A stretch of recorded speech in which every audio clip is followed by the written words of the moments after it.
A few hours later. मेरे तो L लग गए मेरे तो।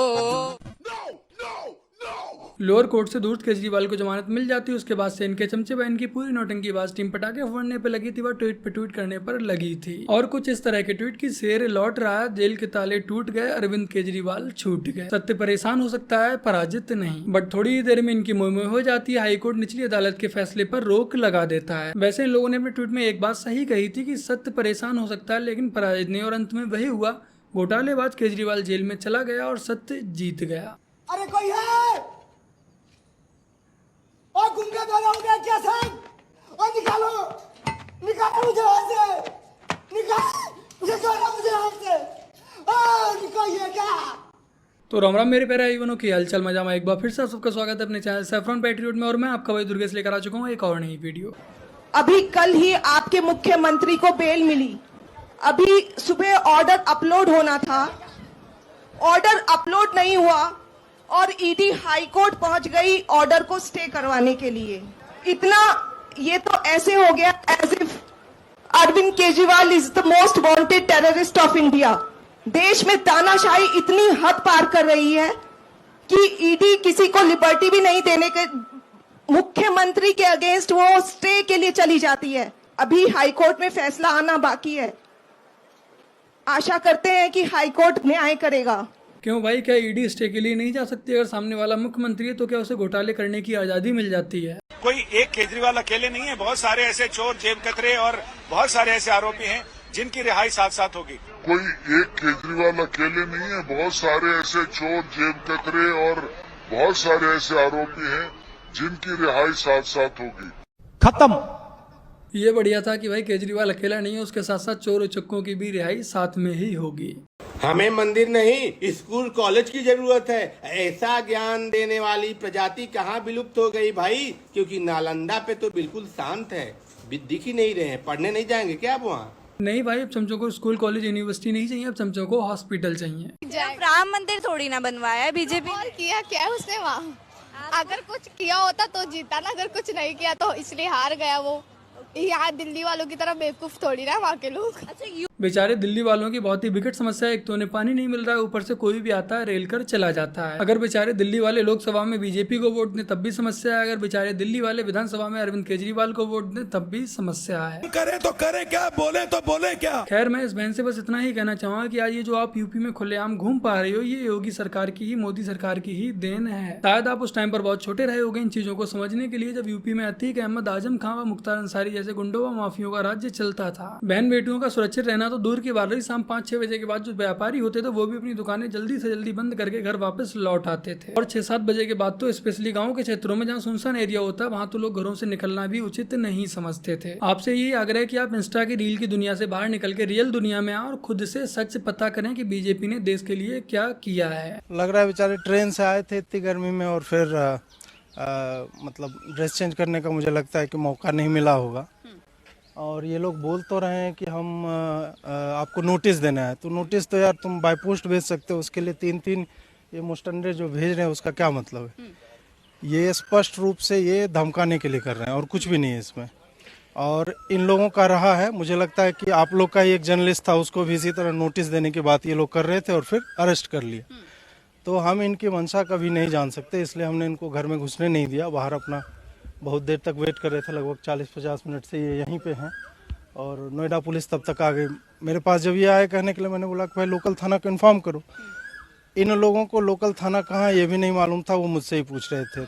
मेरा तो मन किया बोलने कि भाई ओला भी कर देता हूँ बगल में, चले जाओ। यानी कि ये जो कर्नाटक पुलिस आई है ये लोकल थाने को इन्फॉर्मेशन देकर नहीं आई है, विदाउट इन्फॉर्मेशन? हाँ, बिना इन्फॉर्मेशन के पहुँच गई है और ये डायरेक्ट आपके घर पे बस। और ये बस वही इंटिमिडेटरी टैक्टिक्स हैं इनके और कुछ भी नहीं है। तो उसमें नोएडा पुलिस का धन्यवाद कि लोग तुरंत जो है, जब इनको जानकारी मिली, they have come to my rescue और फिर बाकी आप लोग भी सारे आ गए, तो बढ़िया है। क्या कहेंगे कि इस तरीके की हरकत को कैसे समझें, क्योंकि सिविल में आए हैं और अचानक से आपके घर के बाहर आ जाते हैं? देखिए, एक तो फर्जी केस है, ये 2 मिनट कोर्ट में टिकने वाला। अजीत भाई के ऊपर केस क्यों हुआ, पुलिस उनके घर पर क्यों आई, मैंने डिटेल्स में ऑफिशियल राइट रेवोल्यूशन वाले चैनल पर एक वीडियो पोस्ट की, उसमें ये सब बताया है। और जब अजीत भाई के घर पे पुलिस आती है उसके बाद मैंने ट्विटर पर एक पोस्ट डाली थी, जिस पोस्ट के डालने के बाद से जुबैर यानी कि क्लिप कटुआ उस बेचारे की जो भावनाएं थी वो थोड़ी सी आहत हो जाती हैं। और उसके बाद ये क्लिप काटने वाला क्लिप कटुआ मेरे ट्विटर अकाउंट की रिपोर्ट कराता है, मेरे ट्वीट की रिपोर्ट कराता है और अपने मजहबियों के द्वारा कमेंट सेक्शन में मैसेज में मुझे गालियां दिलवाता है। और ये सब मैंने पूरी डिटेल्स में इस वीडियो में बताया, तो जाकर एक बार इस वीडियो को बस देखिएगा। यहाँ पर आई बटन में क्लिक करेंगे तब आपको वीडियो मिल जाएगी। बाकी का इस वीडियो का लिंक मैं आपको डिस्क्रिप्शन में नीचे पिन कमेंट में भी दे दूंगा, वहां पर जाकर आप इस वीडियो को अवश्य देखिएगा। और इस वीडियो को देखने के बाद आप लोगों को क्लिप कटुआ जैसे लोगों का पूरा प्रपंच आसानी से समझ आ जाएगा। एक्चुअली ये जो है दिस इज सर्विस रोड जो है टेम्पररी कनेक्टिंग रैम्प 5, ये जो है मेन ब्रिज का जो है कनेक्टिंग पार्ट है, जो कोस्टल रोड न बनने की वजह से लास्ट मोमेंट में बनाया गया है। यहाँ पे कॉम्पेक्शन हुआ था, हाउएवर ये नियर बाई खाड़ी रहने से पहली बारिश में सॉइल सेटल होता है, तो this are the minor cracks, और ये जो है माइनर क्रैक्स में फिलिंग का ऑलरेडी काम चालू हो गया है, इनका शाम तक के रिपेयर हो जाएगा। और इसकी वजह से कोई ट्रैफिक डिस्टर्ब नहीं हुआ है, पब्लिक का जो है नॉर्मल ट्रैफिक चल रहा है एंड पब्लिक को कोई इनकन्वीनियंस नहीं होने दिया जा रहा है। कांग्रेस वाले भली भांति जानते हैं कि वो लोग ऐसे आसानी से सत्ता में आ नहीं सकते, उसके लिए इन्हें झूठ ही फैलाना पड़ेगा, तो वो लगातार झूठ पे झूठ फैलाए जा रहे हैं। कभी आरक्षण को लेकर, तो कभी संविधान को लेकर, तो कभी नीट को लेकर, तो फिर कभी ईवीएम को लेकर। और अब यही कांग्रेसी अटल सेतु को लेकर भी झूठ फैलाने पर सोशल मीडिया पर लगे हुए हैं। और फिर जैसे ही इन कांग्रेसियों ने ट्विटर पर अटल सेतु को लेकर फेक ट्वीट फैलाने चालू किए, उसके बाद से मैंने ट्विटर पर फेक न्यूज अलर्ट को लेकर एक ट्वीट डाल दिया था। आप लोगों को बता दूं, दरअसल जो दरार आई है वो अटल सेतु पर नहीं आई है, वो सर्विस रोड पर आई है, जो कि मुख्य पुल को जोड़ने वाली एक अस्थायी लाइन है। और अटल सेतु पर कोई भी दरार नहीं आई है, ना ही कोई यातायात बाधित हुआ है। तो यदि आप कांग्रेस के द्वारा फैलाई गई फेक न्यूज या आधे अधूरे सच से बचना चाहते हैं, तो आप लोग वीडियो को पॉज कीजिए और ट्विटर ओपन कीजिए, उस पर सर्च कीजिएगा पैट्रियोट दुर्गेश, आपको मेरा अकाउंट मिल जाएगा, मुझे फॉलो याद से कर लीजिएगा। अपनी पहचान खालिस्तानी ते पंजाबी बनाओ, ना कि भारती ते हिंदुस्तानी। हर थां ते जिथे मौका मिले ये कहो कि असी पंजाब दे वसिंदे हां, ये कहो कि असी खालिस्तानी हां। जे तुहानू कहे कि पासपोर्ट इंडियन ਲਈ ਫਿਰਦੇ ਹੋ, ਕਰੰਸੀ इंडियन ਲਈ ਫਿਰਦੇ ਹੋ, ਤੇ ਕਹੋ ਕਿ ਅੱਜ ਹਿੰਦੁਸਤਾਨ ਦਾ ਸਾਡੇ ਮੁਲਕ ਦੇ ਉੱਤੇ ਕਬਜ਼ਾ ਆ। ਜਿੱਦਣ ਇਹ ਕਬਜ਼ਾ ਅਸੀਂ ਪੁੱਟ ਕੇ ਸੁੱਟਤਾ, ਉਦੋਂ ਜੇ ਤੁਹਾਡੇ ਪਾਸਪੋਰਟ ਵੱਲ ਅੱਖ ਵੀ ਕਰਾਂਗੇ ਤੇ ਫਿਰ ਸਾਨੂੰ ਲਾਮਾ ਦਿਆ।